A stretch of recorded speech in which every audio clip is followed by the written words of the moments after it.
We're going to be opening this. We had originally drilled it with a 1/4-inch drill bit through the door.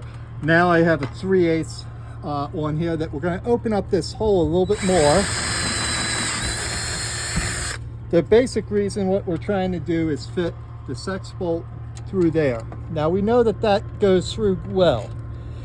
The other side of the sex bolt is this plain bolt, and we know that that's not going to fit. But the first thing I'm going to do is drill it all the way straight through the door frame.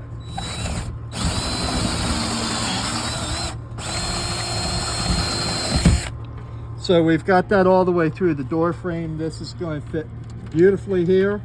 So now I'm going to switch out of my 3/8 drill bit to the 1/2 inch.